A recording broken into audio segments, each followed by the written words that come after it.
her back a hashtag, though, because I wanted her to understand me, right? You guys can follow it. It's super easy to remember. It was, I think it's trending on Twitter. There's a lot of funny stuff in the thread. It was hashtag, bitch, I don't think you know how black women work. I'm gonna fuck you up when I get home. I play a lot of shit, but I don't play with my motherfucking husband, ho. You see that spear in my closet? Wakanda forever, bitch. The one thing we did right, I will civil rights march on your bitch ass when I get home, ho. You guys should follow it. It's easy to remember. Here's the wildest shit she ever did, and this isn't even a joke. I'm not embellishing. I'm just going to tell you the story word for word as it happened, okay? I'm excited to get home one night. Why? Because my husband's out of town. And if anyone, it's no dig on him, but fair, right? No dig on him. But anyone that sleeps with the same person night after night after night, the greatest gift they can give you is not coming to bed. Oh, God, it's beautiful. I start shit with my husband like right about 8:45 so he can sleep on the fucking sofa. But this night he's out of town, right? So I rush home from my show, and the plan is to just masturbate everywhere. That's the plan. So I get home. I take a sexy shower. Ladies, we've all done that, right? Just sat on the toilet naked drinking wine. And then after I finish crying, I put my...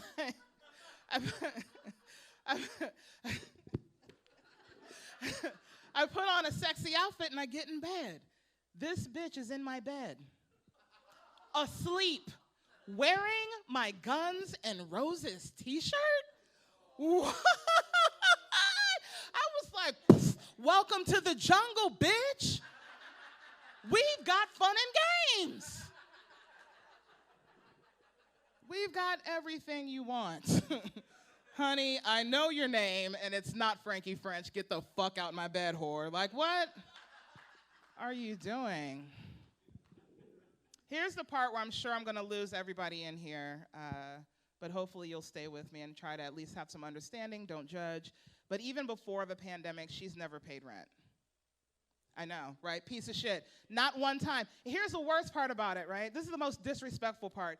Every month when I confront her, she uses the same fucking excuse. Every single month. I'm like, hey, girl, where's the rent money? And she's like, hey, mommy, please stop telling people I'm your roommate. I'm only 12 years old. I can't help you and broke-ass daddy with your bills. What a fucking cunt, right?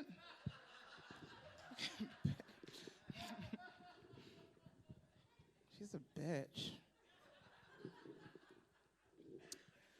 She's a tough one. She's a tough cookie to crack. She came out gay at 10 years old. I was like, fuck yeah, no dicks ever! Woohoo! That's the greatest gift a daughter can give to a parent. There's never gonna be a dick going in this puss. What? Up top. Psh. It's fantastic. It's fucking great. No one wants anyone to put their penis in their daughter. Nobody on the planet Earth. So I'm like, gay, perfect. And she's black and a woman. So that's a tough road to traverse, right? So my husband and I, we sat down and we're like, what can we do? Like, let's figure out how can we raise her to guarantee her future? You know what I mean? How can we raise her and make sure she's safe and warm? So we've decided we're gonna raise her Caucasian, because I feel like that might be the thing that just takes it right over the edge. What? And I don't know if you have them here, but did you know, like in Arlington and DC, where we're from, that they actually have training facilities for that? You didn't know that? No one in here knew that. None of you have ever been to brunch? None of you have ever been to a brunch? That's just build a basic white bitch workshop. That's all brunch is. And we go to like those upscale spots where the fucking assholes go. You know those guys, the masters of the... Hey, Chet. What's up, Brent?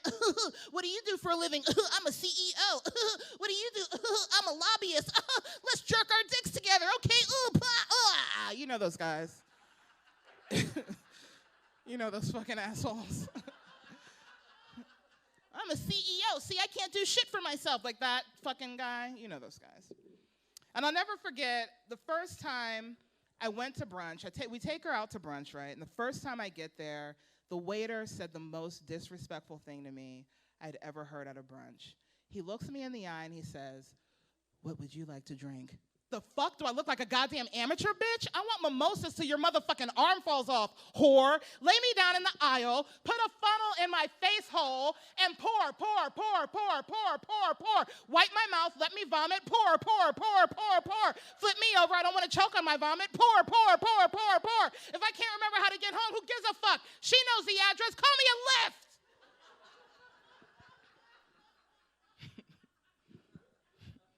Then he turns to my daughter, right, and he's trying to treat her like an adult. And what will you be having, miss? I want a hot apple cider in an artisanal glass. What a bitch. Her drink comes to the table. It's in this freshly blown glass. Smoke is billowing from it. There's a star anise floating in the top and a cinnamon stick, oh, so gingerly laid across the side, right? I'm like, I don't think you're going to like that pumpkin. That's got a lot of spice in it. It's fine, Mommy. I have a very advanced palate. Oh, whatever, bitch. You're using the word wrong, okay? Because a palate is a thing you make on the floor at your grandmama's house when too many cousins come over, so fuck you and your private school education, bitch. But she drinks it and loves it. We go back the next week. Waiter comes over to me. I know what you want. I'm like, my man, up top, right? Thank you. Then he turns to my daughter. And what will you be having, miss? I want a apple cider in an artisanal glass. Ladies and gentlemen, her drink came to the table. There was no star anise. There was no cinnamon stick. You know what there was? A fucking problem. She was like, When someone laughs like that, before they say a thing at you, they're gonna verbally assassinate you. She was like, excuse me, Jen? And the waiter's like, I'm sorry, miss, my name is Ken. Whatever, Jennifer, I was here last week, and I ordered this same drink. There was a star anise, and a cinnamon stick.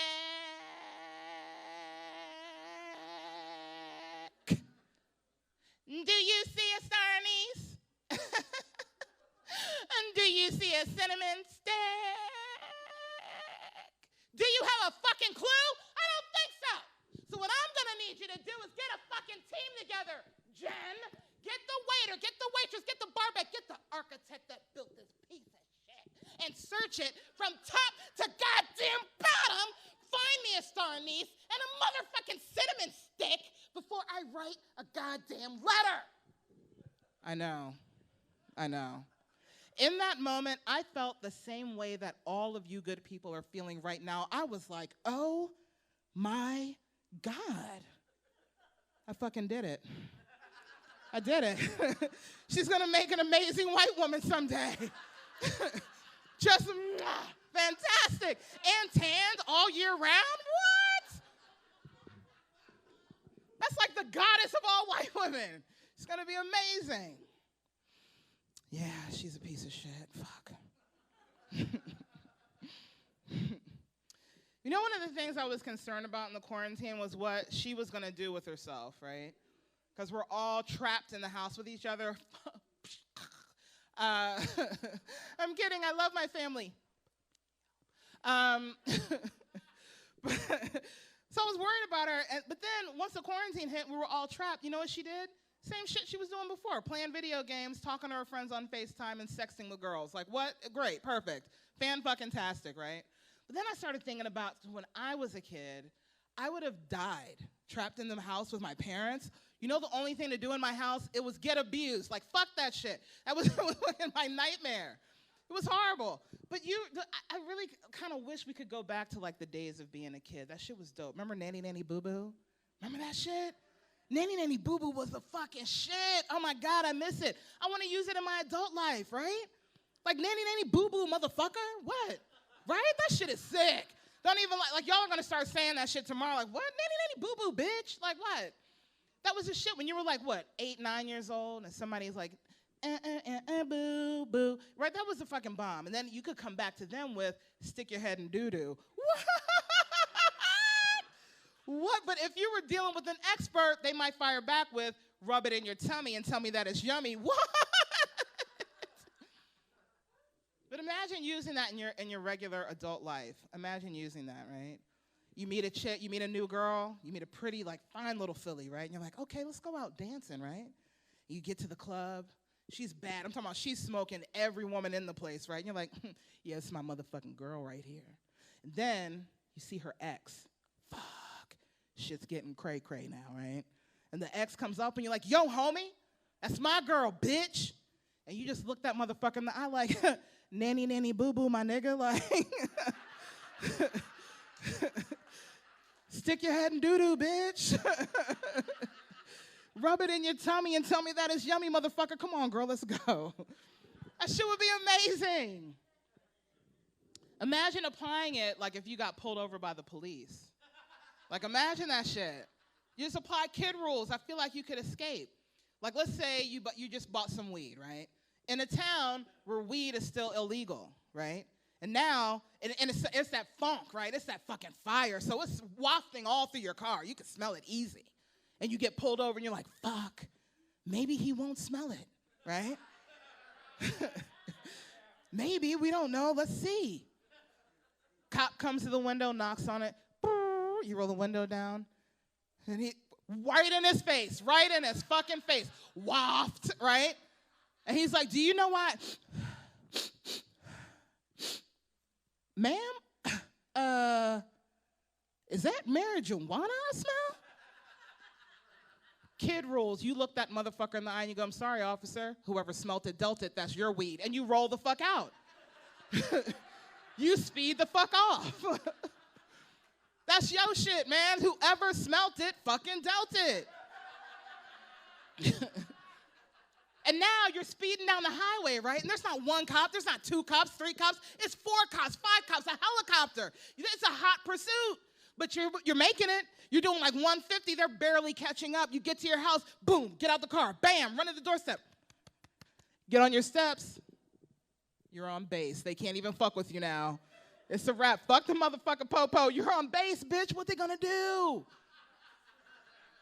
Now you get in your house. You lock all the doors, and you're smoking the weed. Why? Because you're not gonna get caught with the fucking evidence. You're not a noob.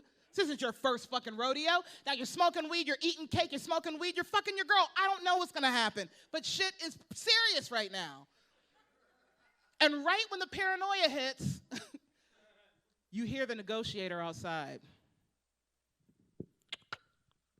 Ma'am, this is Officer Friendly.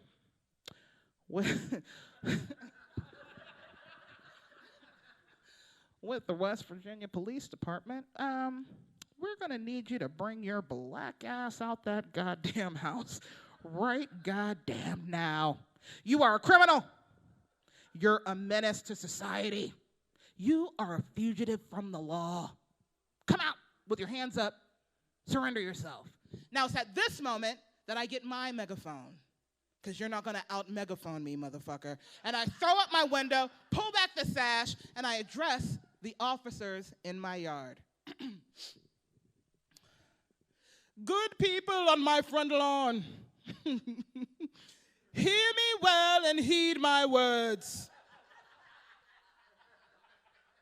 We did not land on Plymouth Rock, nay. Plymouth Rock landed on us. We've been hoodwinked, run amok, and led astray. You may take our lives, but you will not take our freedom. And your feeble attempts at shaming me have been for naught. For thine fucks are nil. And I am not a criminal, no. I am not a fugitive of the law, nay, sir. And nor am I a criminal, for I am rubber. And your glue. Anything your bitch ass says to me sticks to you. But you get arrested anyway, right? You get arrested anyway, because you have evaded the police. So now you're arrested, and now you're in court. And you're sweating your dick off, right? Like, fuck, I'm about to go to jail. Why didn't I just give him the weed? But then you realize he's only got one fucking witness. And you know how to solve that shit. Okay? You're sitting there in the galley, witnesses on the stand, they're swearing them in. Do you, motherfucking snitch, agree to tell the truth, the whole truth, and nothing but the truth? And at the exact right moment, simultaneously, you yell, I do, jinx. And now that motherfucker can't say shit until you until you buy him a Coke, hop on one leg 3 times, and say his name. Fuck that dude. Kid rules, I'm telling you, kid rules will change your motherfucking life. It's a game changer. Where are my white girls at? That's my favorite brand of white. I hope you guys know that. Are white women. You know why? Because white women are fucking dope. They're so dope. Do you guys know, look, okay, are there any black women in here? I hope not, because I'm about to make a very controversial statement. White women have something black women just don't have. Yeah, I know, right? Now, if there were black women in here, they'd be storming the stage and fucking me up. That's what will be happening right now. The white women in here are going, oh, yes, someone's going to say it. That's what's happening right now. They're very excited. They're very excited. White women, they do. They have something black women don't have. White women have the motherfucking audacity, and that shit is fantastic. That shit is amazing. And if you don't have you a down-ass white bitch with the motherfucking audacity, ooh, you're not living life right. I'm going to tell you some good shit, right? You can have a black girlfriend and a white girlfriend, right? Tell them the same problem, they're going to give you completely different types of advice. You call your black girlfriend Keisha up.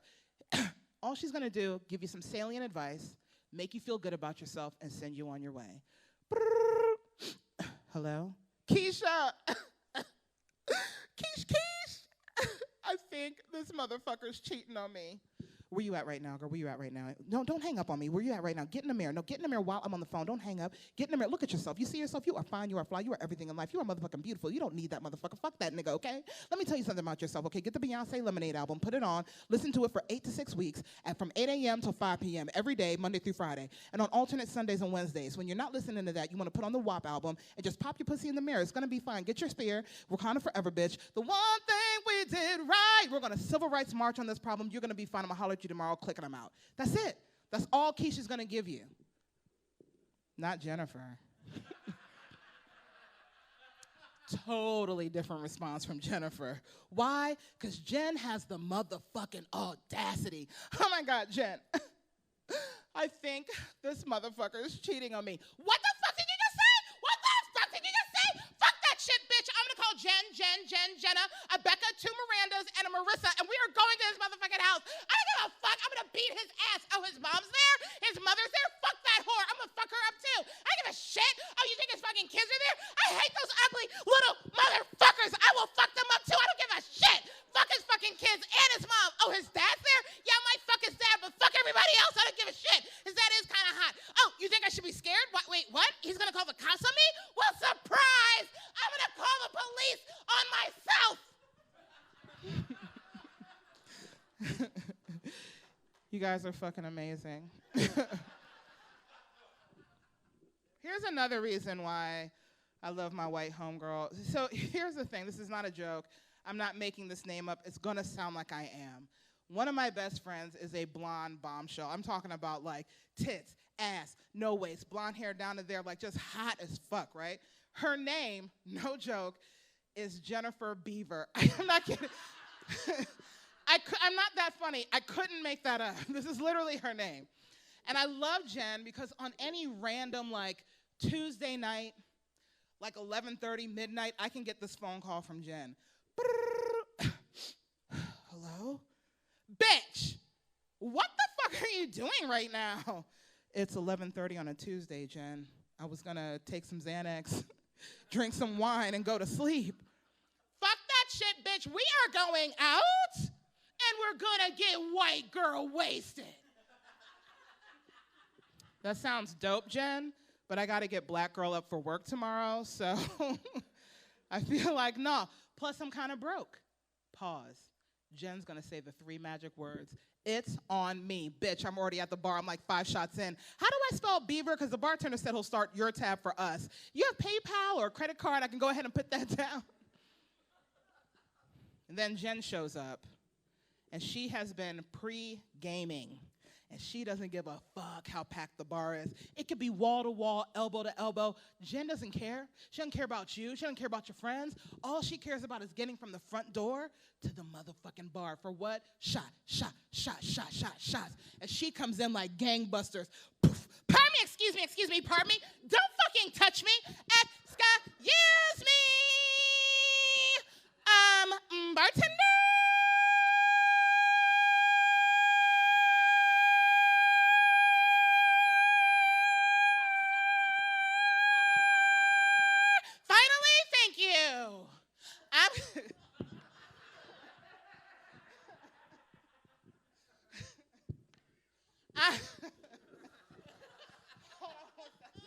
Okay. I'm gonna need a sex on the beach, a sex on my face, a redheaded slut, and 5 black guys to disappoint my dad at table 9.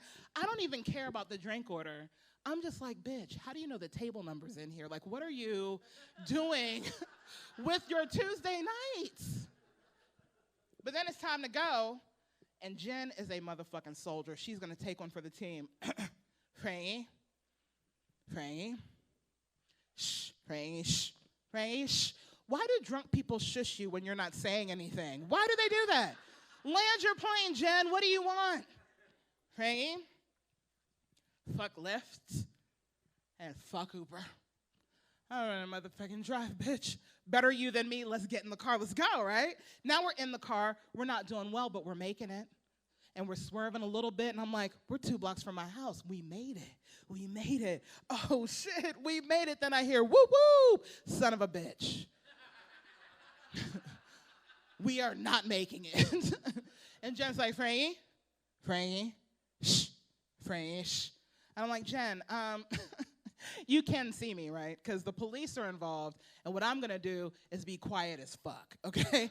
As a matter of fact, I'm gonna unclick my seatbelt, slide down and curl up in a ball in the footwell, and hope I blend in so closely with the darkness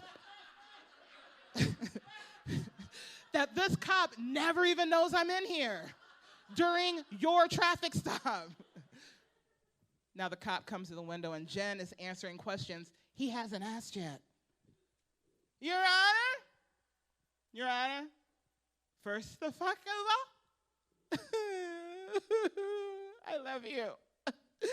I already know why you pulled me over. You pulled me over because I was fucking swerving while I was fucking driving. The motherfucking audacity. Beautiful. Then she gives him a reason for the swerving, and it was the most Caucasian reason for a thing I had ever heard. I didn't even know that an explanation could have an ethnicity until this moment. She looked at the cop and she says, watch this, Franqi. I was swerving because she was tickling me. What the fuck, bitch? I'm down here curled up in the footwell in the darkness, minding my own business, and you have alerted the authorities to my presence. Now the cop walks around the front of the car to the passenger side where I am not driving even a little bit, okay? And he taps on the window, and I roll the window down, and he clicks on the bright-ass cop light.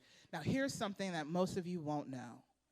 You never know how black you are until you have a bright-ass cop light shining in your face. I thought I was like kind of sort of light-skinned. As soon as that light hit my eyes, I was like, there is so much a man can tell you, so much he can say. You've remained my power, my pleasure, my pain. The cop was pissed. He did not appreciate the vocal stylings of Franqi French. And it was at that moment that he leaned in the window, and he was so close, I could smell the systemic racism on his breath. And he said one word to me. You know what he said, sir? He looked me in the eye and he said, baby. All right, you guys, I'm in Franqi French. Y'all were fucking amazing. Thank you so much.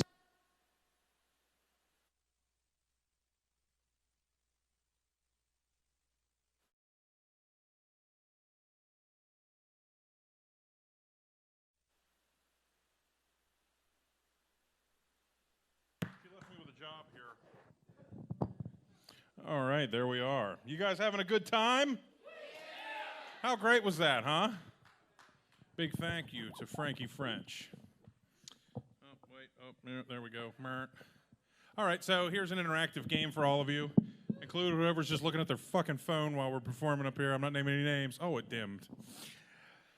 Favorite movie of all time? Count of three, just yell it out. 1, 2, 3. All right, a little louder. Ready? 1, 2, 3. All right. Guess what Cory Bush's favorite movie is ever? Titanic. He loves Titanic. He's a huge fan of Titanic. That is not true. We talked about this. No, it isn't. Yeah, totally is. My favorite movie is Pirates of the Caribbean and Bill and Ted. It's kind of like Titanic. None of those are like Titanic. You love Titanic. Why is my favorite movie Titanic? You tell me. It's your fucking favorite movie. I don't sit here and tell you why you love something. Is this over that story that I told you? I don't know what you're talking about. I hate that movie. Okay, so I had this girl that I was talking to. And you were talking. And she wanted me to go on vacation with her to Tennessee because they have this Titanic museum there. I hated the idea. I shot it down a lot, so much that I took the song from that movie, the Celine Dion song, and just started making up my own lyrics to it. And Were you dogging the movie with the lyrics? I'm dogging a particular part of the movie. Because that would prove that you don't love the movie if you actually had lyrics where you hate the movie. Of course I had lyrics. I told you it's not my favorite. Sing it. I'm not singing it. Why not? Hey, who wants to hear Cory sing a Titanic? This is shitty. You already told them earlier I didn't want to do it. I don't want to do it. Why not? It's not good. There's literally not one reason why you can't do it. I can think of a reason. There's no musical accompaniment. I can't just do it a cappella. What are you doing? Where are you going? What is that? I just thought that was like a Tate. Is there a stool? That's not. I'm not doing the fucking song. You know the. Not only do you know how to play the piano, but you know how to play the Titanic song? I'm not doing this. I'm probably doing this. This isn't going to be good. That was mean. I just want to tell you a story from a movie about my boy Jack who died. He just won a card game, got boat tickets on the Titanic, thinking he won a lifetime kind of prize.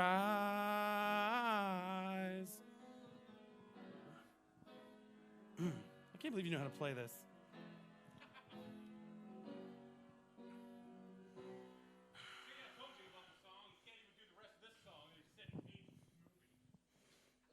Move on to the next part, Dick, because I got to tell him about Rose. And I want you to know there was this girl on the boat named Rose. They loved and they lied, they laughed and they cried. But at the end, that bitch let him die. Yes, Rose made him die, and it's morose.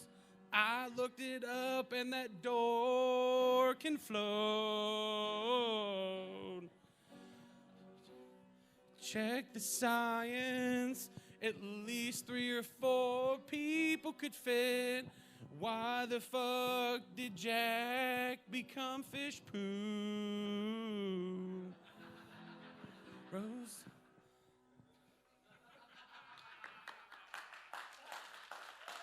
What? All right, I admit that I was wrong. Titanic is not Cory's favorite movie. It was Good Burger because most of it was spent at a fucking restaurant. Oh, you want to invite up the next comedian? Is that okay? Sure. Why are you wearing blue? Is that a tarp? Okay, I'm going.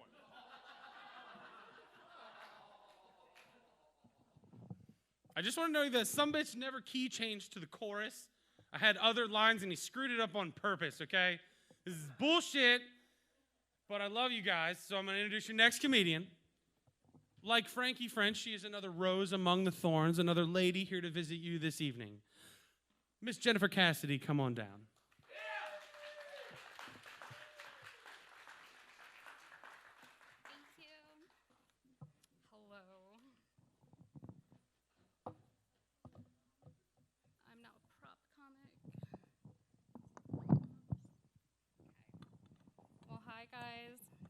very smart for being here tonight because we are all very funny. Yes, yes. And how's the year going for everyone? I can't even ask with a straight face. Like, 2020 is so awful. It's so bad that I don't think it should be socially acceptable to greet strangers with, "How you doing?" anymore. Last month was especially hard for me, and there was this one day I was leaving the grocery store and I was pushing my cart to my car, and someone had just parked beside me. So he came around the back, and when he saw me, he goes, "Hey, how are ya?" I had just had a miscarriage. Like, just had a miscarriage. So I freeze, and I'm thinking, I had labor pains for 5 days. Like, I'm not doing too good, you know? So as he keeps walking, I turn towards him, and I go, "You know, that's not a salutation. It's not." Don't greet people with "How are ya?" It's a question. And in fact, it's 2020, so don't ask me how I am. Not unless you are prepared to talk politics. Give me $20 because I probably need it. Or listen to me complain about being single. Yeah, I do complain about being single a lot. One of my recent Facebook statuses says, "Who is going to carry a tree to the 3rd floor and have a Christmas with me?" It's not Halloween yet. I know this. I'm trying to see if there's maybe any single women here. I brought a present. We are 9 weeks away from Christmas, so if anyone wanted to admit to being a single woman, I brought you a present. No takers. Don't disappoint me if you are. Well, they are pulsing toothbrushes, and they come in a convenient 2-pack because one is for your teeth. Yeah, so. No takers on that, but my sister, she had said to me, "Why don't you just be single for a while?" And I'm like, I'm confused about that question because isn't that what I'm doing? And she said, "Have you ever heard the term single as a Pringle?" And I'm like, you need to explain this to me because it's dumb, okay? You've never seen a Pringle just by itself, right? And she said, exactly. You need to see lots of men, like stacks of men. And I'm like, I can't get one man to spoon with me at night. Like, I'm supposed to do this like a Pringle with like 90? No, that's not happening.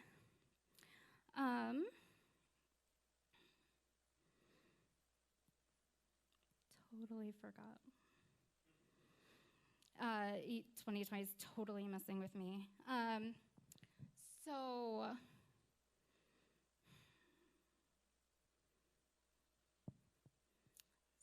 sorry. I'm like, I won't bring any notes because I won't mess that up. Aw.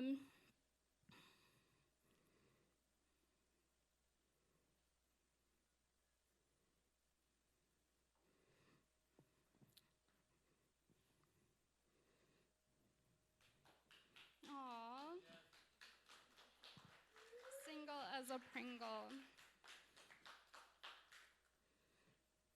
Oh man, I'll just skip ahead. So, everyone say hello to Mike. This is Mike, and he is my actual best friend, male best friend. And what that means is that Mike should want to marry me, and he does not. Okay?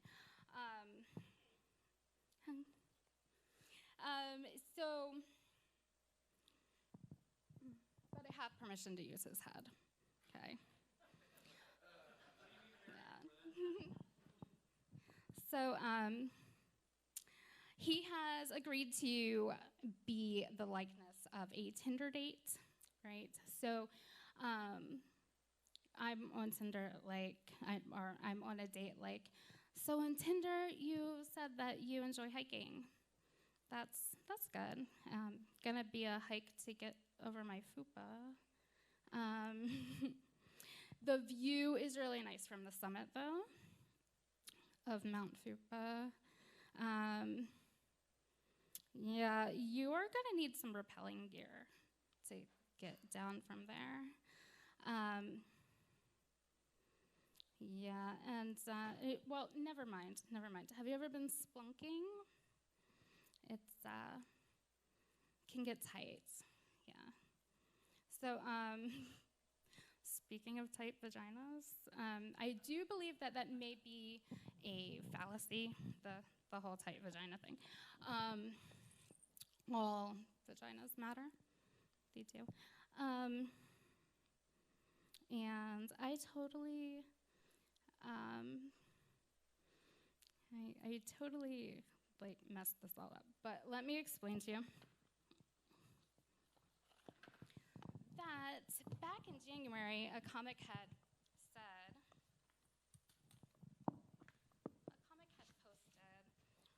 "What are your 2020 comedy goals?" And I had said, "I think it's time to talk about my fupa." And she had said, "I've never heard a better goal in my life." So that's what I attempted to do, but totally apologize. But thank you for helping me complete that goal. Thanks.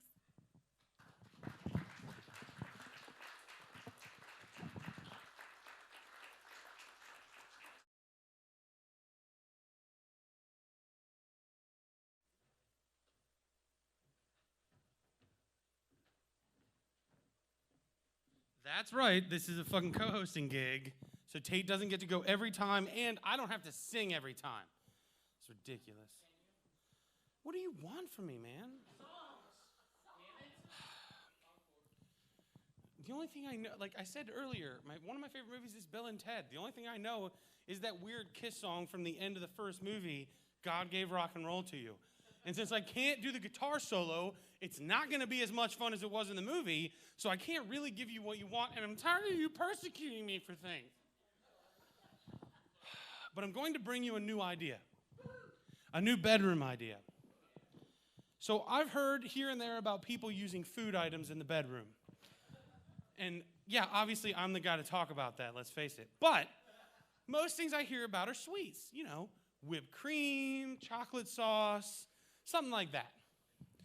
I think there's a new market out there, guys, for savory dick flavors. Here's what I'm saying. You go buy yourself a fucking $30 porterhouse to put on the grill, you marinate that sumbitch, right? Some salt, some pepper. At my house, we like to marinate it in Italian dressing and some other spices. Like, here's what I'm saying. Get a Tupperware dish, cut a hole in it, put your dick in it, watch a couple episodes of CSI, let your dick marinate for a day. Take your lady friend out for an Italian treat after dinner.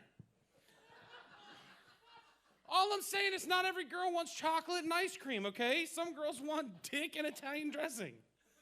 I'm just saying it's possible. I'm just saying it's an idea. Like, I think there is a sex market for dick-flavored things. Look, okay, I try to keep myself clean, but I know as a big, fat, sweaty guy, my dick always has a natural marinade, and all I want to do is change the flavor profile. I'm just trying to Gordon Ramsay my dick, y'all, and I don't feel like people are judging me correctly. Like, I'm just saying, what if I could make my dick teriyaki flavored? Like, how much more of an audience of people who might want to suck my dick that didn't before? Then you could have dick restaurants, y'all. What if I had dick McDonald's? Like, what if I could make my dick taste like mac sauce? What if I could make my dick taste like that barbecue sauce? I'm just saying there's a lot of possibilities, and I want you to think about it. And while you're thinking about it, enjoy your next comedian. He is one of our natural float loafers. He's probably going to disappoint you as much as he does his parents on a daily basis. But I hope for his success. Mr. Don John, come on down.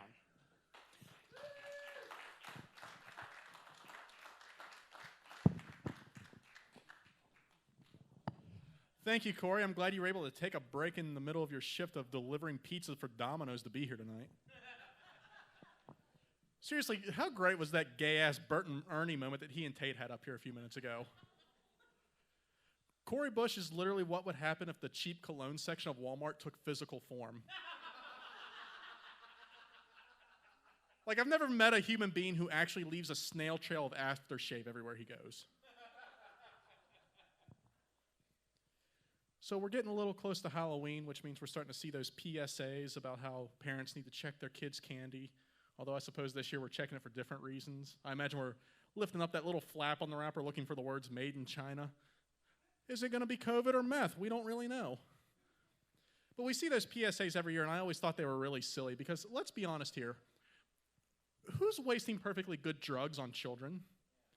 Like, you think crackhead Terry in the shed at the corner of the road is giving out free drugs? No.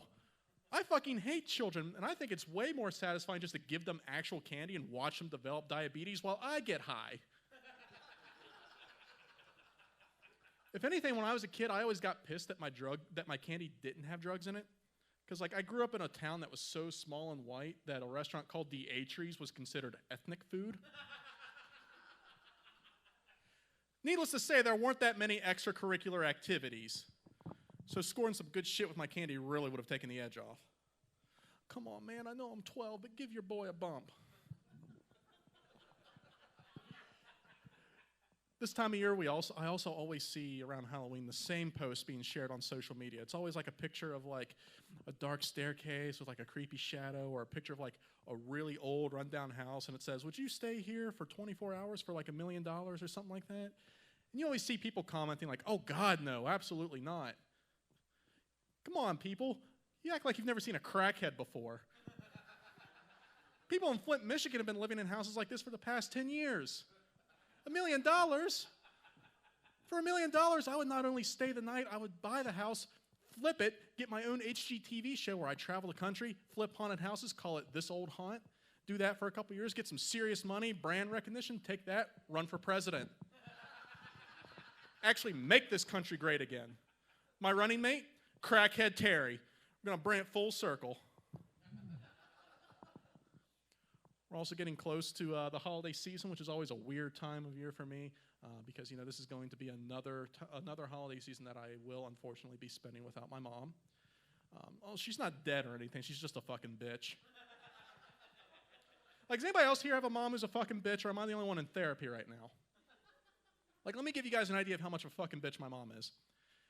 One year on my parents' anniversary, she posted a status on Facebook that said, "To my wonderful husband, thank you for 15 amazing years of marriage and for 2 beautiful daughters." Right? No wonder I wanted to do drugs as a kid. But I got my revenge, though. You see, I ran into my mom recently at Walmart. First time we'd seen each other in years, and I'm buying a baby gate. And I mention that because the last time my mom and I spoke, I had no reason in my life to be buying a baby gate. And my mom looks at it, and she gets this look of horrified comprehension when she sees me carrying it. And I look at my mom, and I go, "And his name is Jace, and you're not allowed to see him." And I walk away. Now, I feel like I should let you guys know that Jace is a dog. Was that awful? Maybe. Did I go home and feel so good about it that I masturbated for 3 hours straight? You better fucking believe it. You guys watch porn? Don't fucking lie, we all watch it. Come on, anybody who says they don't watch porn is either a liar or a communist. I do have a few concerns about current porn trends, though. Like, why is step-family porn a thing? Like, every time I go on Pornhub, the top videos are always stepmom, stepdad, stepbrother, stepsister. Who the fuck's into this shit? Orphans? Also, why has eating ass gotten so popular in the past few years? Like, out of nowhere, like, past 5 years, it just blew up. Especially amongst people my age group. Like, it's really become the millennial handshake, hasn't it? Like, we're a bunch of dogs just running around greeting each other. And it really came out of nowhere, and I don't know why. And the only conclusion I can come to is that life just got so shitty, we just got used to the taste. I may have a lot of thoughts and opinions about porn trends, but I know absolutely nothing about TV culture. And it's really because I watch like almost no TV at all, which of course makes people automatically think that I have bodies in the basement. Like, you don't watch TV? Like, at all? What do? Well, I like to read. Read? What are you, a fucking pilgrim? I suppose next you're going to tell me you still jerk off the Playboy. But I really don't watch TV at all. And I know nothing about TV, but I try to hide it. Like I'll insert myself in the conversations and try to act like I know what I'm talking about. You know, kind of like the president. Like I'll hear a couple friends talking like, oh, I fucking hate that show. The girl's so fucking annoying, but my kids love it and it's the only thing they watch. And I'll just jump in like, yeah, that girl's a fucking bitch. And you probably shouldn't be letting your kids watch her either because I'm pretty sure she's on drugs. We're talking about Dora the Explorer. Look, the bitch runs through the jungle with a talking monkey. She's got to be tripping. You guys ever have a shit so bad that you became religious for a minute? Like, you know one of those shits so bad that you got to take your shirt off while you're on the toilet? I had a shit so bad the other day that I heard the theme song, The Roseanne. Like, you guys remember that music, that saxophone, that... Like, listen to that song and try to tell me that is not the perfect soundtrack to a fat, sweaty guy having a case of the hot poops. And it's really just because brass instruments in general are just like the go-to instrument for fat guys and bowel movements. That's why when Cory Bush speaks, all I ever hear is a tuba. Like he's one of the parents from Charlie Brown. So what is it with fast food drive-thrus requesting charity donations lately? Have you guys like experienced this at all? Like recently, I was at Long John Silver's. Shut up, I hear a few of you judging me already. Look, if I made good choices, I wouldn't be charging you guys $10 a pop to sit here and watch me hold my dick for 10 minutes. I was at Long John Silver's, put my order in, and they're like, do you want to donate to cancer research? And my first thought was, wouldn't that put you guys out of business? Because I'm pretty sure there's a reason the hush puppies look like tumors. A couple days later, I'm at Taco Bell, and they're like, do you want to donate to the Taco Bell Scholarship? The Taco Bell Scholarship. All right, ignoring the fact that Taco Bell is putting more money into higher education than the federal government, I want to meet the kid who's getting a free ride through college on the Taco Bell Scholarship. I just imagine asking a bunch of kids, how'd you get in here? Oh, well, you know, athletic scholarship. I got an academic scholarship. Oh, well, how'd you get in here? Well, hell, brother, I just peeled the sticker off that large Baja Blast. It said, congratulations, you won the beefy 5-layer scholarship. And my first thought was, God damn, I've always wanted to be a doctor. All right, guys, I'm going to get a little political with you for a minute. Notice how quiet it got. So recently, Ted Cruz went on Twitter and made the claim that liberal men do not grow balls. And as a liberal man who's accidentally sat on my own testicles more than once, I took personal offense. That's a claim that I can't just let go unchallenged, right? We got to fight fake news. So I messaged Ted Cruz on Twitter, and I sent him a picture of my dick and balls. And I don't want you guys to think I just like snapped and sent. No, I made sure there was some good lighting, a nice angle, some nice ambiance. I'm a professional. I made sure I was decently erect, too, because you know what? Ted Cruz may be a spineless fucking coward, but he's a U.S. Senator, goddammit. He deserves some respect. There's not a punchline here. This is just something I wanted to share with you guys. I sent my dick to a U.S. Senator. What a fucking time to be alive. My girlfriend really has no idea how lucky she is. Like, a lot of girls have to worry about their boyfriend sending dick pics to other girls. Mine just has to worry about me sending mine to the federal government. Today, Ted Cruz. Tomorrow, the IRS. You guys have been great. Thank you. My name's Don John. Have a good night.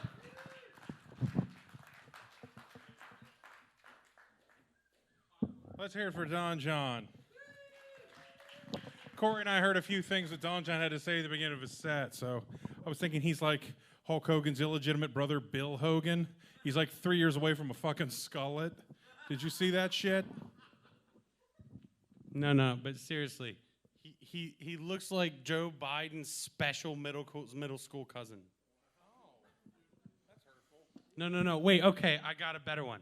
He looks like Biff Tannen from Back to the Future, but like the shittiest Biff Tannen, the one that had the casino and hit his wife, that's what Tawny looks like. Wow. That's pretty good. I don't know if I can beat that. Oh, Charlie Bucket on meth. He looks like the before guy in an Excedrin migraine commercial.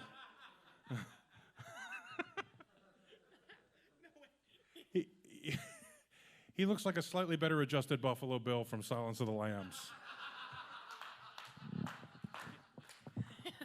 He looks like Charlie Bucket if his grandpa didn't believe in him and never got the fuck out of bed because he knew he would fail. He's a fucking loser is what we're trying to say, folks. All right. Fuck Don John. That's the point of this. Yeah, fuck Don John with a big rubber dick. All right, we're going to welcome our next stand-up comic to the stage. Please give him a warm welcome. It's his very first time at the Indy. He is the co-host of the 2 Drink Minimum podcast. Please welcome Mr. Steve Tracy.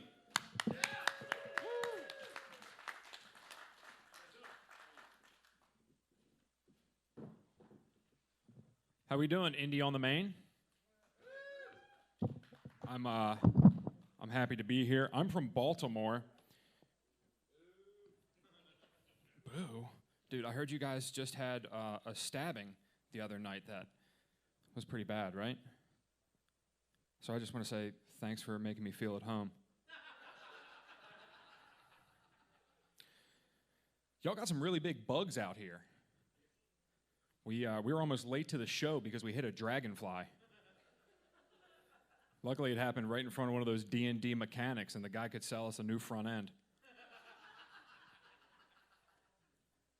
I'm not good at cars. Anybody here a car guy? I'm not a car guy.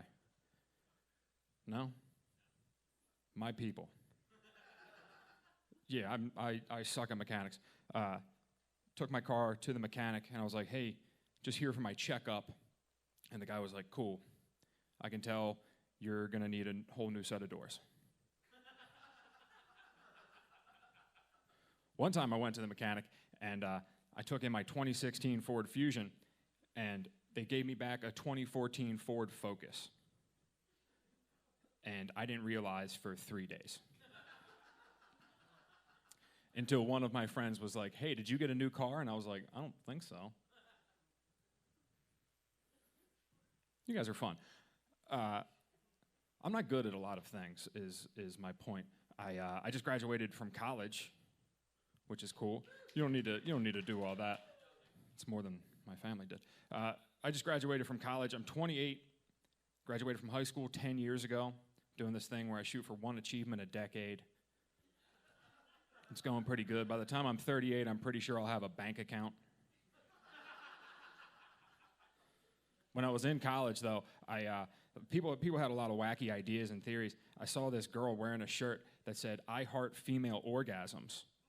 And I was like, hey, cool shirt. I love conspiracy theories.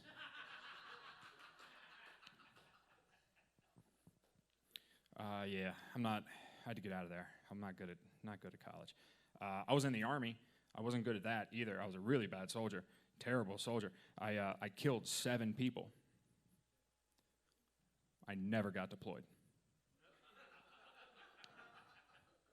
Worst tank driver in U.S. Army history.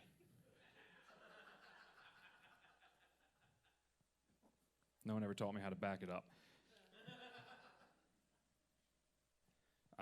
Yeah, not good at a lot of things. I have a new girlfriend, though. She's really cool. She's actually here tonight. It's the first time she's seen me do stand-up, so we're going to do a couple jokes about her. She's awesome. We got like a million things in common, just a ton of things in common. Like, we both fuck on the first date. We had a COVID scare recently on Memorial Day.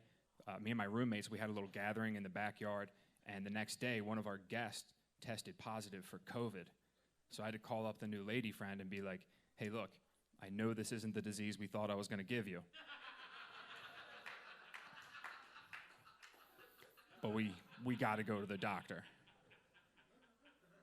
We got to go get checked out. Oh, shit. They heard I was here. All right, that's my... No, I'm just kidding. Yeah, not good at a lot of things. What's your name? Cody, what do you do? You work at Walmart? Y'all got Walmart out here? 3 or 4? Shit. Wait, where are we? Where? Half? The town is called Half? What's going on, Half? Y'all having a good time tonight? Is this the whole town? Pretty much? 90% of the population? Oh, I heard that lady. You had the better joke. She said it was half of half. Coming up next, that lady. Yeah. Not good at a lot of things. Y'all ready for this new baby boom that's going to come? I know more people that have gotten pregnant during quarantine than people that have actually gotten COVID. Like there's like 200,000 American deaths or something, and Americans looked at that and we were like, we can cover that spread. We'll just whip up a new batch, you know. It's a pretty handy thing that we can do, that we can just reproduce faster than nature can make plagues. It's pretty helpful for us as a species. Glad you guys agree. Speaking of babies, I just had a baby. You guys excited about that? Sweet. I should say, I just got a baby. I'll tell you. So I drive for Lyft, right? And this guy left his baby in my car.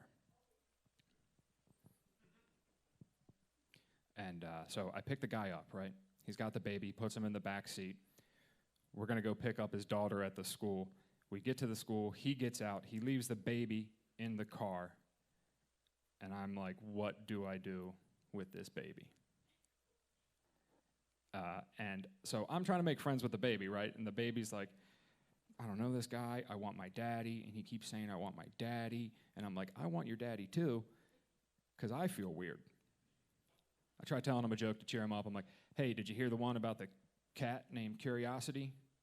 He killed himself. And the baby's like, I want my daddy. And I was like, all right, maybe I'll try some music. Baby, you like Luke Combs? You heard 6 Feet Apart, baby?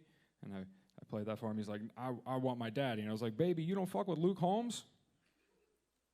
You're being raised wrong. And I pulled away from that school. And if y'all ever wondered how fast an Amber Alert goes out, it's almost instant. But when it's you, it's pretty cool. I called on my friends. I was like, hey, that's me. I'm white Ford Fusion.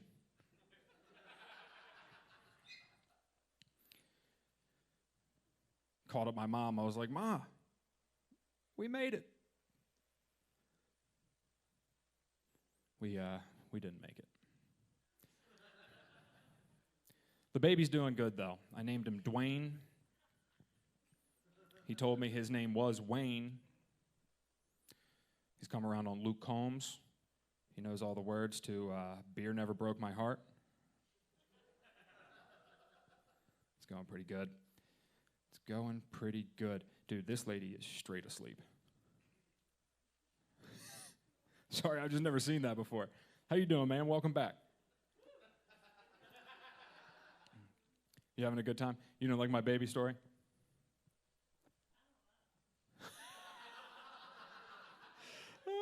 That's the best answer. Me neither. I'm not sure that I liked it. I haven't done that one in a while. Pretty sure I forgot half of it. But you weren't going to tell that anyway, you know? So what am I doing up here? All right, I'm going to tell, I'll get out of here on this one. You guys have been a lot of fun. I get told that I don't look funny. It happens a lot. I told a coworker that I was coming to West Virginia to do this show. She was like, really? You're a comedian? That's weird. You don't look funny.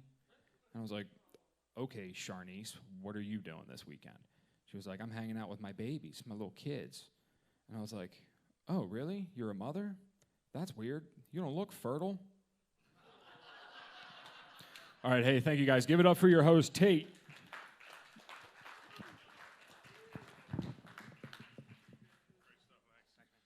Let's keep it going here for Mr. Steve Tracy. That was good stuff. All right, guys, we're getting into our final comedian of the evening. Have you guys been having a good time? Yeah. We need to make that a little bit louder so I can edit it like you really are having. Are you guys having a good time? Yeah. Fuck yeah.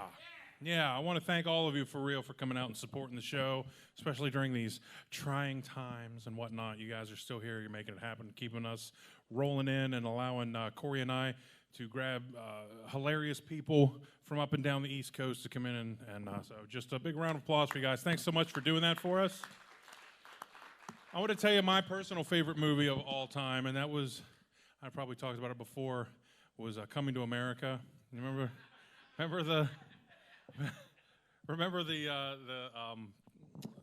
the landlord comes out and goes, yeah, it's a real shithole. That guy. I was sitting back there, so I was like trying to remember the last time I saw that movie. I remember the last time I saw that movie, I rented it on VHS at a McDonald's. Took a minute, but yeah, you're there. All right. Well, and one other thing, just a little bit of housekeeping here real quick. I want to ask Cory to come back out here because Titanic's not his favorite movie. He does jerk off to it, but it's not his favorite. He has another favorite movie, and I thought he'd come out. Just go ahead and tell him about your actual favorite movie. Wait. Now, if they're going to be here for this, you're going to be there for this. I was finished. It's over. The song is dead. We don't need him to have an asthma attack, okay? Stop wincing and tell him to, just Look, man, it's Back to the Future. You asked me. You asked them. We've been talking about it all night, okay? Back to the Future. I love those fucking movies. But I got one question, okay? I got to say the first one, man. Wait. Before he even gets into that, you brought up a very good thing. I was just thinking about, your main event tonight, your comedian, Ray Ubala. He's freaking hilarious. You guys, if you've seen him, then you know. And it's funny because if you take a guy like Ray, me, and Cory, it's almost like you can make the perfect analogy to the Back to the Future trilogy. Ray is Back to the Future 1. He's fucking priceless. He's hilarious. There's nothing I'd change about the man or his comedy. Me, I'm Back to the Future 2. Not as good, but still respectable. And Cory is Parkinson's disease. All right. Sorry, Cory, go ahead. I didn't mean to. You asked me to stay. I think that, here. No. Seriously. You're a horrible fucking person. Please stay. Stay longer. Is the question for you is just, what? No, are you sitting on a stool in the dark? You just told a good one-liner. Why the fuck are you hiding? If my joke dies now, you win. It'll die. This is why we co-hosted, to kind of give ourselves a personal bet on who's funnier. Decide for yourselves. Please don't tell us, because if he wins, my pride can't take it. But, fine, leave, Dick. I got a question about the Back to the Future movies, man. How different would that movie be if Marty McFly fucked his mom? Now, wait. Before you judge me, think about it. He woke up in her bed. Like, what happens if Marty McFly wakes up a little earlier, a little groggier, and Lorraine gets the job done? The reason that I'm saying this is think later in the movie about that fucking Polaroid picture. Yeah, the one that Marty keeps worrying he's fading in and out of. He's got a brother and a sister in that picture. How different is that fucking picture if Marty fucked his mom? Now, in that picture, he's got a sister wearing a visor and a brother waving. All I'm saying is that family picture becomes real different if Marty and his mom got together. Why? That wave slowly becomes like a little bit of a tucked-in chicken arm. And the sister goes from wearing a Mickey Mouse shirt and a visor to wearing a helmet and not being allowed to wear eating soup by herself. And Marty's place in that picture is replaced by a nice nurse named Janet that keeps the other two from fucking dying at dinner time. All I'm saying is, if Marty fucked his mom, Back to the Future is different, and that makes it a really great movie. Get off the stage, you sick fuck. I didn't fuck his mom, Marty did. That's the point of the goddamn joke. All right, guys, you had a good time tonight? Yeah. Did you guys like Franqi? Yeah. Did you guys like Glenn? Yeah. Fuck Donnie, I'm not asking about him. But our final comedian is coming up. He's been with us a lot. He's been many different places with us. He's been around since we started. We're happy to have him. Mr. Ray Ubala, come on down, buddy. Oh, come on, make some noise! Cory, I gotta tell you from the bottom of my heart, get help. Because you think about sex way too much for a fat man. Your heart cannot take that much. Okay? That's why I don't think about it at all anymore. I want to live to 51. I'm 50 now. I'm not being greedy, you know? It's how it is. How's everybody? Give it up for all your comics you've seen tonight. Absolutely. Treated you to a great show. I got some exciting news. I just signed with an agent out of New York City. Thank you, only 3 people who give a shit. No, but fun fact, when you sign with an agent, you got to give them your videos, and then they're going to critique you. You know, they're going to give you notes on your performance. And this particular one he was watching, I did talk about my weight, but I did like towards the end of my set. And he said, you can't do that. You got to address the elephant in the room. And I'm like, first of all, don't call me an elephant. The only thing me and elephants have in common, we're both going extinct. But them from hunting and poaching and me from bad dietary choices. But he goes, no, but you see, you got to understand, you have to talk about your weight up front so the audience does not get confused. So my question is anyone here not sure if I'm fat or not? You, sir? Do you need me to solve this Scooby-Doo style, this mystery?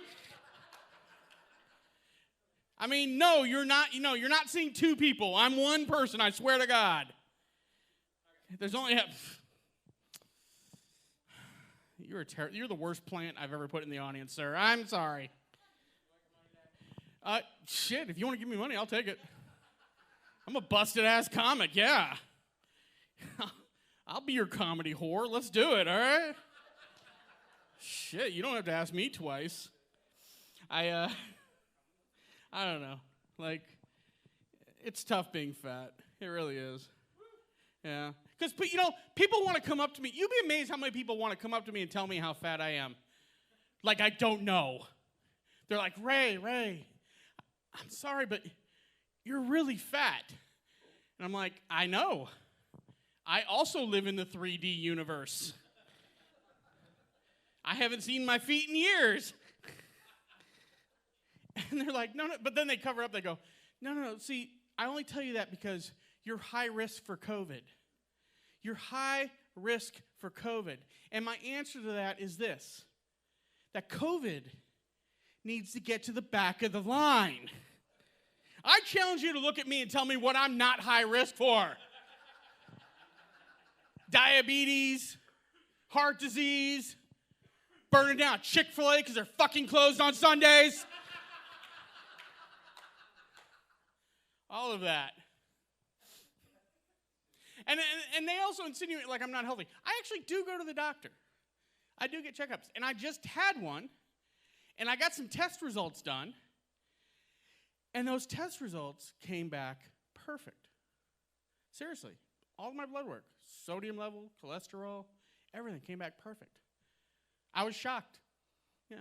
Not nearly as shocked as my doctor, who conveyed that in what I like to think is a very inappropriate way. He was like, Mr. Ubla, well, you're back. All right, well, I got your results. Let's take a look at the damage here. And, these results can suck a cock. There is no way this is you. They clearly switched you with an elite athlete. There's no way this is you. Which I really hope is true. I do. I just think it's hilarious that somewhere, some elite dynamic athlete is being told their Olympic dreams are over based on my test results. It's like, sorry, LeBron James. No NBA for you anymore. You've dunked your last basketball. No, not basketball fans here? We can go. What's your favorite sport? Hockey? I'm sorry, I'm not white enough to like hockey, sir. just not in me, you know. But hey, you know, I gotta tell you, I'm really happy to be here, guys. I just got off the road with the comic you just saw before me, Steve Tracy. We've been on the road doing the comedy thing, living our dreams, and it's great. It's great traveling around to different places and seeing new audiences and just, you know, making people laugh. That's what we're here to do. But being on the road, you do see some weird-ass shit. I'm not gonna lie. I want to tell you about 3 things we ran into recently. So we were doing a show in Newark, New Jersey. Well, my brave souls, yes. Yes. That's what they said when we came here. But no, and I work remotely. I still have a day job, so I still have to work, but I didn't want to take any time off, so I rented a hotel so I could work from the hotel while I waited to go on the show. And it was fine. You know, it was fine working out of that hotel room in New Jersey, except I had to do like a conference call over Zoom, and while I was doing that, 2 people in the next room were having the loudest sex I've ever heard in my life. And I challenge you how hard it is to be on a conference call, a video conference call, when you're hearing the loudest New Jersey fuck sounds you've ever heard in your life coming from the next room. I'm sitting there like, I'm talking on this conference call, I'm going, you know, I think we need to look at the stats of our website because it really doesn't look right. Oh my God, give me that dick! Really, the CO stats don't make any sense. Please give me that dick! Maybe we should bring in a third party. For the love of God, give me that dick! And that's when I turned around and went, would someone please give her that dick? Stop being a tease and give her that dick! Be a courteous lover and give her that dick!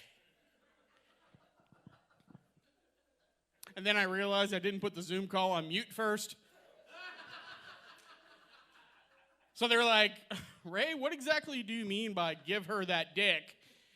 And I had to play it off. I'm like, well, obviously her are our clients, and that dick is our services. So we as a company need to be courteous lovers and give her that dick.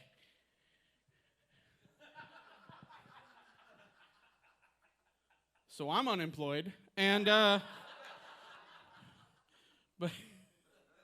but we keep traveling, and then not long after that, I did a job in Charleston, West Virginia. Did a gig, state capital, right? Yeah. Right. What? What was that? I was like, yeah, I said, fuck that place. I don't know if this is a West Virginia thing or not, but every time I mention another town, when I do a show in West Virginia, whenever I mention another town, everybody in the audience goes, oh, those fucking assholes, goddamn. Yeah, seriously. I did Hurricane, West Virginia. I mentioned Kaiser, and them rednecks, goddamn. I'm like, have you looked around your town, sir? Explain the Hatfield and McCoys perfectly, jeez. But I was doing a job, doing a gig at the Blue Parrot in Charleston, and there weren't many people there, but I was doing my set. And of course, what's the biggest myth about West Virginia? You know, all the sister, brother, and cousins hooking up, all that, right? I didn't do a joke about it. I just kind of alluded to it. And when I did that, this really drunk hillbilly guy stood up and got really mad at me.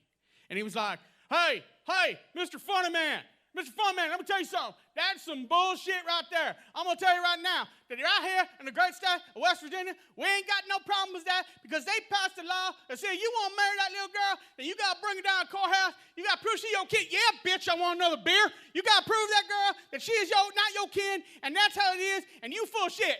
Fuck you. Yeah. Then he got in his limo and went back to the governor's mansion. He's got a state to run, okay? You know, I wrote that joke before I heard the governor of West Virginia talk, and I wasn't far off, folks. Holy cow. But I want to tell you this one. This happened recently. this happened this past Saturday, and if you still me at the show, Steve and I will confirm this actually happened. We were doing a show in Cleveland, Ohio, and this guy, we were getting ready to go on stage, and the host pointed out somebody in the audience, and he called him. He goes, "We have a local celebrity in the house," and he pointed to this guy with graying hair, just looking real comfortable, and he goes, "The local celebrity," and he called out his name, and the guy's waving, and everybody's like, "Ooh, okay," and we were like, "Wow, local celebrity." So we did a Google search for him. And the first thing that came up is that he is a magician. We were like, wow, that's pretty cool. The second thing that came up is that he's a registered sex offender who went to jail for 20 years for having sex with 2 underage girls. And somehow, in the city of Cleveland, that qualifies you as a local celebrity. With that resume. That's a steep drop from Drew Carey, okay? It did make me want to see his show, though. Yeah, because he might have the same agent I do. And that agent told him he has to address it at the front of his show. I'd like to see that. You know? And because he's a magician, he'd do it with flair, right? He'd be like, "Hello. Yes. I want to clear the air before I go on with my magical show. Perhaps you've heard that I am a registered sex offender. And perhaps you've heard that I have had sex with not 1 but 2 underage girls. Well, before you judge me, let me ask you this one question. Is this your card?" Thank you. For my next trick, I'll make 2 fingers disappear. No, I cannot do kids' parties. I don't know. We're in a crazy world right now. You guys been safe with COVID? Trying to stay safe? Yeah. I applaud. I know this state and other states have done a great job of trying to stick within the regulations. Not every state's been like that. Ohio had they banned mass gatherings, but they didn't apply it to churches. And there was a church in southern Ohio that was having these large congregations, and like 200-300 people. And a news outlet found out, and they sent a reporter out there, and he stopped this old woman coming out of the church, driving her minivan, and he flat out asked her, he goes, "Aren't you afraid of getting COVID or giving COVID to somebody else?" And her exact answer was, "No, because I am covered in the blood of Jesus Christ." And when I heard that, I was like, I really hope she's speaking metaphorically. Because now I'm worried that they got like some Puerto Rican guy chained up in the basement of that church, and they're just draining him of his blood and spritzing on each other. And he's all like, "It's pronounced Jesus." And they're like, "Shut up, Jesus." It's crazy, But with the way the world is, any of you just feel like fighting? Like any of you just feel like getting in a fight? Yeah. I feel the same way. Sir, what's your name? Cody, do you think I could beat you in a fight? In all seriousness, if I were to challenge you to a fight, would you take me seriously, or would you just look at me like I was a Make-A-Wish kid? Yeah, he'd be like, "That's the cancer talking." I kind of want to get in a fight because, I've been watching the movie Roadhouse lately. Yeah. Well, there's one scene in particular in the movie Roadhouse that really makes me want to fight. You all seen the movie? You guys know that movie? Okay.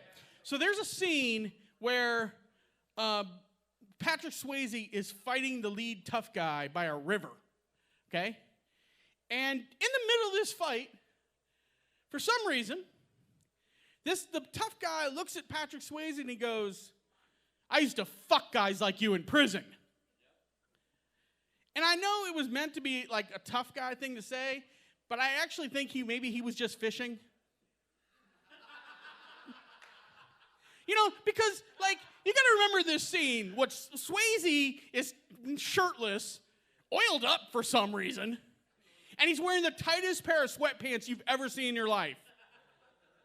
Like, the only thing missing from his sweatpants was the word juicy right on the ass. That was the only thing missing.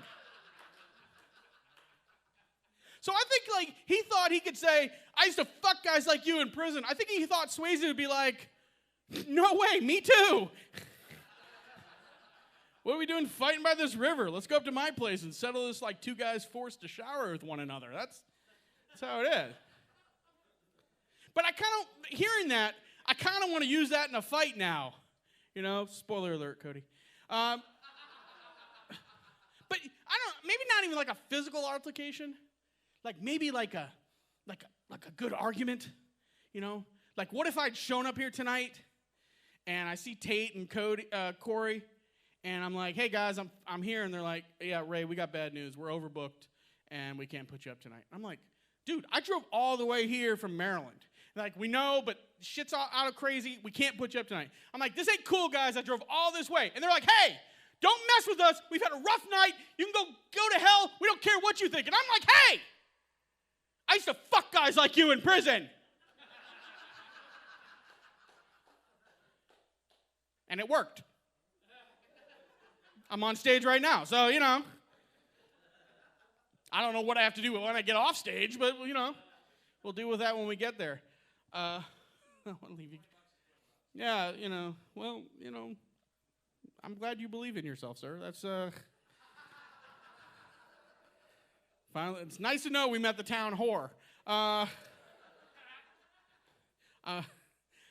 You know, with COVID and the restrictions and everything, I've had a lot of time, so I've been watching a lot of movies, mainly just catching up movies I've never seen before. And I recently watched the entire Harry Potter franchise. Any Harry Potter fans here? This joke's gonna be great. All right. But no, yeah. They're like, give me the light. Like, get the fuck off the stage, fat boy. Like, yeah, all right, we'll have sex, I promise. Jesus. You taking video, make sure you get my good side. I'm kidding, I don't have good sides. When you're this fat, you just have surface area. But I was watching the entire Harry Potter franchise, and I liked it, except I didn't like the final battle between Harry Potter and the lead villain, Voldemort. And the reason is there wasn't enough rage and vitriol in the final fight. You know, because you got to remember, through 8 movies, this guy Voldemort killed Harry Potter's family, he killed his parents, and he's been trying to kill Harry because he thinks Harry is stopping him from taking over the world. And, you know, and it's just, between the two, there should be just this hatred, this vile. They should just truly hate each other. So, and then the movie, the final battle, they just pick up their wands and they shoot at each other.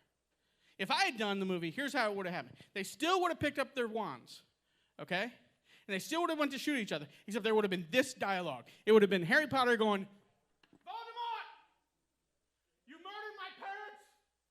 Today, I avenge them, and I end your reign of terror. And then Voldemort would be like, Harry Potter, I used to fuck guys like you in prison. You guys have been awesome. Thank you so much. Thank you, Tate. Thank you, Cory. Thank you, Kaiser. Love coming here. Please be safe. Hey, I do have a podcast, 2 Joke Minimum podcast. I have stickers to give away, so catch me after the show. Please give us a listen. We'd really appreciate it. Thank you very much. Good night. All right. Guys, did you see that Tate is downgraded? He tells a joke about Jason Momoa looking like him if he gave the fuck up, and I'm saying, this is Tate Griffin if he gave the fuck up. Look at him all sad on that chair.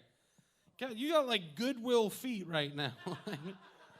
Like somebody volunteered to give them to you because it's sad.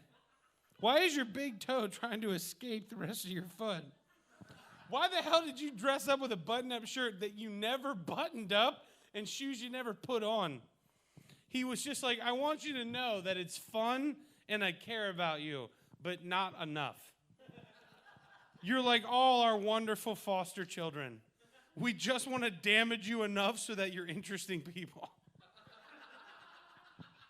Put it in the thing, Dick. Yeah. All right. Thank you guys so much for coming. We appreciate it. We do. Hulkster rules, brother.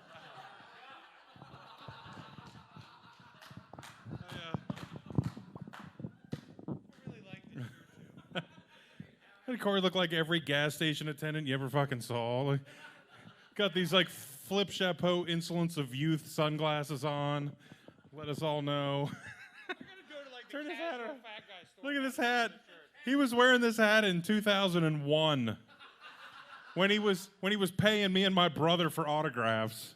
That's a fact. You can ask if you guys know. By applause, anybody here know my brother, Jake the Machine Davis? He thinks Cory's a piece of shit too. All right. Hey, thanks so much to all you guys for coming out. We really appreciate it. Cory, hopefully he gets re-robed fairly soon. While everybody's staring at all of my goodness. It's almost like he got up with Mike Lindell and has the My Pillow guy ad on each side of his chest. Mike Lindell, My Pillow. We've got them. Thanks so much, everybody. Have a great night and be safe heading home. A big thanks to Cory. A big thanks to Don John and to Ray and to Steve and to Franqi and to Jen and to Glenn. Oh, his nipple's like a lava lamp. I just can't look away. I'm like, oh. It kind of like does this gimmick. Kind of rolling. It's like those Jesus paintings where you look at it and it keeps looking at me no matter where I go. All right, we got to get off the stage. But thanks again so much for coming. And I think this we'll probably be back again before the end of the year. Hopefully you guys can make it. And if not, we'll definitely see you in 2021. So thanks again. Appreciate it.